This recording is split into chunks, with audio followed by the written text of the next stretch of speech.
வணக்கம் வேணுஜ் நேயர்களே. எத்தனையோ வாட்டி நம்ம அல்டிமேட் ஸ்டார் தல அஜித்குமார் ஸ்லோ மோஷனில் நடக்க பின்னாடி பாம் வெடிக்க பார்த்துருப்போம். ஆனால் அதே அவர் வீடுன்னா பொதுவாகவே இந்த மாதிரி பாம் கால்ஸ்லாம் எப்போ ஃபேமஸ்னால் ஸ்கூல் காலேஜில் எக்ஸாம் வைக்கும் போது படிக்காத ஒரு பையன் தெளிவாக பிரின்சிபல் ஆஃபீஸுக்கு ஃபோன் பண்ணி பாம் இருக்குங்கன்னு சொல்லி கிளப்பி விட்ருவான். அதே மாதிரி அஜித் சார் உங்களுக்கே தெரியும், எப்பேற்பட்ட சென்சேஷனலைசிங் நியூஸ் வந்தாலும் அதுக்கான பதில் அவர் கொடுக்க மாட்டார், ரசிகர்களே கொடுப்பாங்க. மொத்தத்தில் மோப்ப பிடிச்ச நாய் டென்ஷன் ஆயிடுச்சுங்க, நாங்கள் தொங்க போட்டு வெளியே வந்துருச்சு, there is no bomb inside the house அப்படின்னு. ஆனால் மொத்தத்தில் ஸ்காட்லாண்ட் யார்டு மாதிரி திறமையான நம்ம தமிழ்நாடு போலீஸ் யார் அந்த ஃபோன் கால் பண்ணியிருக்காங்கன்றதையும் கண்டுபிடிச்சிட்டாங்க.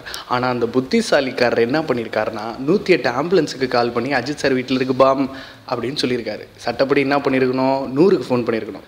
நம்ம தலைக்கு பல தலைகள் ஃபேன்ஸாக இருந்தாலும் அவருக்கு இருக்கிறது ஒரே ஒரு தலை தான். ஏதோ ஒரு தருதலையோட வேலைனால அவர் தலைதறிக்க ஓடி என்ன ஏதுன்னு பார்க்க இதெல்லாம் தேவையா? சரி, இதெல்லாம் விடுங்க. தலை 55 நல்லபடியாக வெளியே வரணும். அஜித் சாரோட படம் சூப்பராக ஓடணும். படத்தில் மட்டும்தான் வெடி வெடிக்கணும், வேறு எங்கேயும் வெடிக்கூடாது.